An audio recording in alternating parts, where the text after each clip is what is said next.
a day in our life as an interviewer in our barangay. We are here at our barangay, Buli, and I am Kurt Reganolaga, their leaders, and here are my members. Hi, my name is Dane Hiccup. I am Migazea Lay Ardabu. And I am Brian D. Libato. And I am Ariel Jefferson B. Obrero. Hi, I'm Nicole D. Bislar. Hello, and I am Justin Kian A. De Salisa. Ako nga pala si Maria Carly L. Araneta.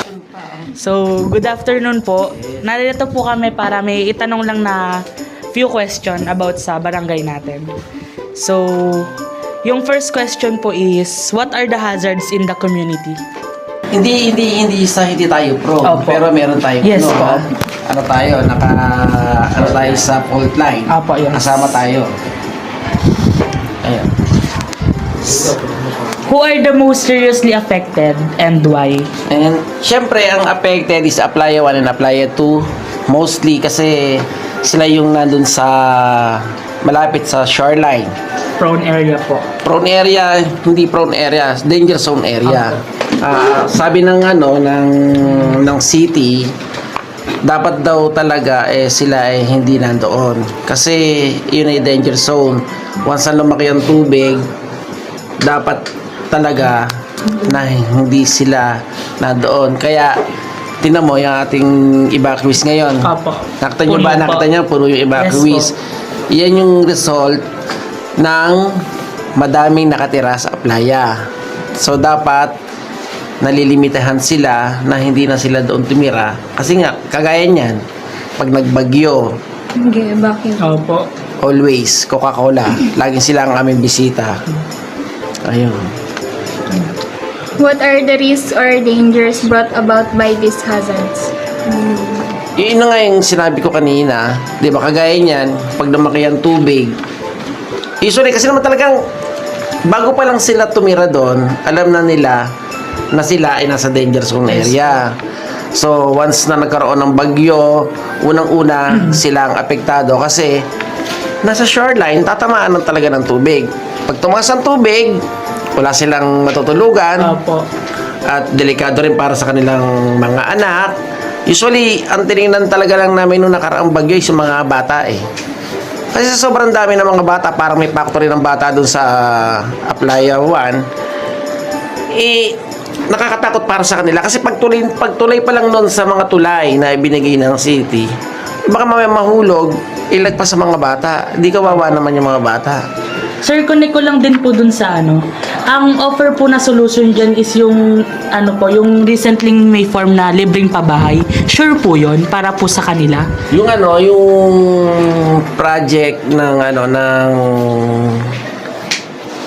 urban po, ng Upaw. Opo. Upaw ang may Yung Upaw na yon, nagpa-register lang sila ron, but hindi naman yung talaga na pagka na ikaw ay naka-register doon, magkakaroon ka ng sariling bahay. Hindi pa po sure.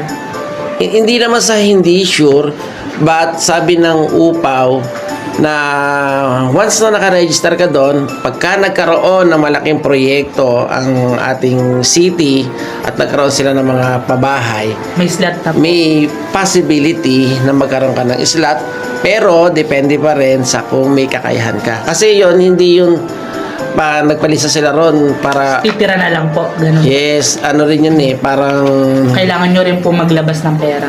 hindi naman kailangan necessary na maglabas na meron kang kakayahan para hindi ko sa kanila kung talagang yung may bayad. Parang alam mo yung mga sa pag-ibig, sa bagay mga estudyante pa lang kayo. Pero once na nakapag-trabaho na kayo, yun yung isa sa mga programs ng pag-ibig, yung housing. Opo. Housing loan. Pagka nag-avail ka ng housing loan, syempre may babayaran ka. Opo. Parang yun din yata yung nila, pero nasa maliit na halaga yung babayaran mo. Parang sa NHA. Opo, yun. Sa NHA, nung una, di ba, pabahay yun para sa mga release, di ba? Pero may binabayaran silang doon monthly, parang 400 yata monthly ang binabayaran nila doon. Hindi ko lang alam ngayon, kung meron pa silang binabayaran. Next po is, what action are taken before and during a disaster at both family and community levels? Ayan, kagaya niyan. Likas po. Nandiyan sila. Yes po. Nung nakaraan lang, nagkaroon ng bagyo. So, nagkaroon tayo ng forced evacuation. So, ngayon, nandun nga sila, marami sila. Ngayon, ang ginagawa naman ni barangay, naglagay tayo ng tent and make sure na sila ay safe dyan sa lugar na yan. Kung saan sila ay pansamantala na Kalikas. Oo, nakalikas. Opo. Tapos, ang city, nagbibigay naman ng sa kanila, Relief. ng relief through SSD. Then, ang barangay din naman, may ginawa din para sa kanila. Nung mga ilang araw nila dyan, nagpakain tayo sa mga dyan, sa mga tao dyan. Then, yung ibang mga private sector naman ay nagbibigay din ng pagkain sa kanila. Estimated nyo po, sir, hanggang kailan po sila dyan? Sa ngayon, dapat nga, ano bang araw ngayon? October 29 po. Ay, 30. October 30. 30. Dapat nga, this Wednesday, Wala na sila. wala na sila eh. Ba't nung isang gabi na nagkausap kami, merong lumapit sa amin dyan na nandyan na nagtatanong sila na kung totoo ba talaga na sila ay papaalisin na. Sabi namin, sana makalipat na sila kasi meron kasing ibang mga evacuees na pwede naman na Opo. pwede naman na bumalik na doon sa kanilang tinitirahan. Yung pwede naman sila makatulog na doon, pwede naman. Meron din kasi na iba talaga na Hindi pa hindi po talaga pwede. sila po Yes po. pwede. Kasi kung mababawasan sila, pwede naman natin silang i-transfer sa mas maliit na Opo. na pwede natin ipakiusap dun sana sa rendre na pwede sila muna pansamantala doon para magamit naman natin yung court. Opo. Kasi Yung mga event din po. yung aming programa kagaya ng Opo. SOBA. Yung SOBA, State of Barangay Address, hindi namin nagawa noong October 26 kasi nandyan sila. So, mamumove din po yun, sir. Minove namin siya ng November 9 pero tentative. Kasi nga hindi namin pa sure kung sila sila ay aalis na dyan. Yun lang. Where does the community obtain information about potential hazards? Ang ang ginagawa naman kasi ng ating barangay kagaya ng may bagyo. Nag-iikot naman ng as a preparedness ng BDRRM, yung aming BDRRM through IC. Nag-iikot yan sa bawat lugarin. Lalo na dyan sa Aplaya 2 and Aplaya 1 na pinapaikot namin sila, tinitingnan namin kung ano yung kalagayan ng bawat lugar na kung saan, kung pwede na ba silang lumikas o hindi, kung mataas na ba ang tubig o hindi pa. And then yung sa preparedness naman, naka-monitor naman sila 24/7 kasama ang BSF. Kasi syempre hindi man natin nahayaan na kung kailan ito na yung bagyo at saka natin sila Yes po, sabihan. tama po yun. Hindi ba? Dapat kung meron tayong A day before po na. hindi naman a day before, pag nakikita natin syempre yung masama pa minsan nga pag kahit walang bagyo yung malakas na malakas lang ang ulan. Hindi mo dapat pabayaan pa na mag 24 hours pa. Dapat Opo. na kung kailan malaki na yung tubig at saka mo pa sila bisitahin. Kailangan bago pa lang mangyari yung sakuna, nandun na. Meron na silang meron na silang babalaba. Ayun. Next po is, who are considered the most reliable sources of information within the community?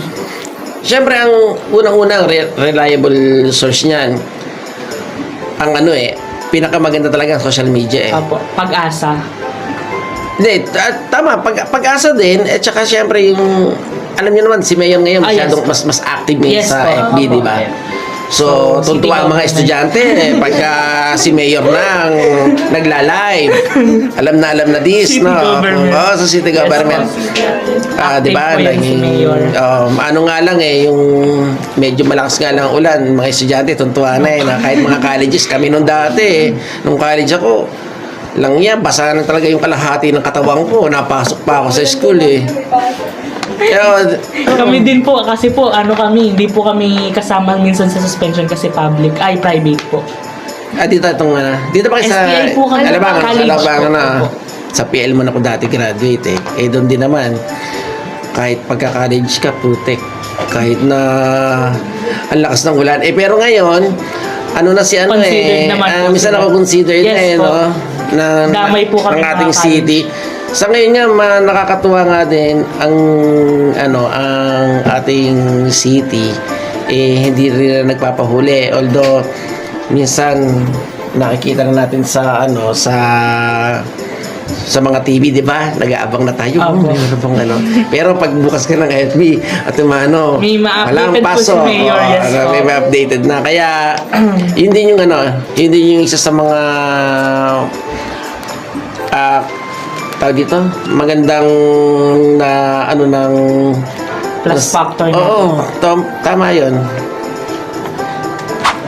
So, next po, Dami pala niyan. what challenge do families and the community face in reducing disaster risk? Siguro dito ngayon sa barangay, ang nakikita kong challenges diyan yung yung bigyan mo sila ng tamang information about Opo. dun sa calamity natin. Pero still ganun pa rin yung ginagawa nila. At that moment po sila kikilos kung kailan nakikita na po nila yung... Hindi rin at moment kasi declared as danger zone area ang Aplaya. Opo. Bakit sila pa nag-i-still? Bakit yun pa po. sila nananatili Yes, po. doon? Di ba? Kung wala na sila ron, ibig sabihin, di mawala ng problema ang barangay. Para sa kanila, di ba? Kasi Opo. syempre, part naman sila kasi ng barangay. Kaya talaga, yung ng barangay, i-cater talaga. Yung Priority pa rin. pa rin sila, di ba? Pero, kung as much as possible, hindi na sana madagdagan yung mga tao doon, Opo.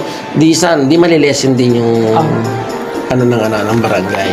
Tsaka po, nakikita kong challenge para po sa bawat pamilya na nakatira dyan is yun nga po, yung kada may calamity is nababala sila kung saan sila mag-i-stay, ganun po. Yun po. So, next po, last question. What recommendations do the community members have to reduce disaster risk at the family and community levels, including recommendation for government and non-government agencies? Sa kanila pero pa rin hindi pa rin natin dapat bitawan sa pagpapaalala sila Dapat po. dapat pa rin tayo patuloy pa rin tayo sa Well-informed. pagpapaalala sa kung magkaroon nga rin na sana ng public forum or discussion Program regarding po. doon. Yes. Kasi, di ba, na sila makasama, Opo. maintindihan nila kung ano yung kahalagahan Yes. ng laging may alam. Be ready. Ibig sabihin, in case of emergency, in case of ganyang disaster, alam nila na unang-una nilang gagawin. Di ba? Opo. Ang mananatili na tayo ay nagbubulag-bulaga na tagbibingi-bingihan sa mga nangyayari. Hindi tayo aasenso. Di ba? Opo. Kayo, mga bata pa lang, kapag laki nyo, mas lalo nyo maiintindihan kung ano yung nangyayari sa ating kapaligiran. Iba pa rin po talaga pag may alam. Mas ibang-iba pag kami alam, mas maganda nga ngayon yung mga estudyante. Yung sa ngayon, yung mga estudyante na maging aware sila lahat ngayon kesa nung panahon namin meron. Pero mas maganda maging aktibo lalo na kayo mga kabataan, kayo mga estudyante. Para at least kung ano man yung mga natutunan nyo, nalalaman nyo, may nyo sa pamilya nyo. Yes po. Unang-una dapat sa pamilya. Unang-una. Kayo, ito po ang tama Mama, Papa, ito po yung tama. Ito po yung dapat natin gawin in case of emergency. Di ba? At matuto kayo na hindi lang sariling isipin, kundi yung kapakanan din ng ibang tao. Yes. Kagaya ng barangay, hindi lang barangay hindi lang yung narito yung iniisip, kundi yung pangkalahatan. Hindi yung nasa malapit lang, kundi yung mga sa lahat ng nasasakupan. Opo. Di ba? Ganun yung mas maganda. Maging aware lang, and siguro magkaroon pa ng mga ano ba tawag dito, yung mga Program. signages. Yes po. Hindi yung signages kung saan yung alba Prone area, sa area danger niya, zone, danger yes po. zone.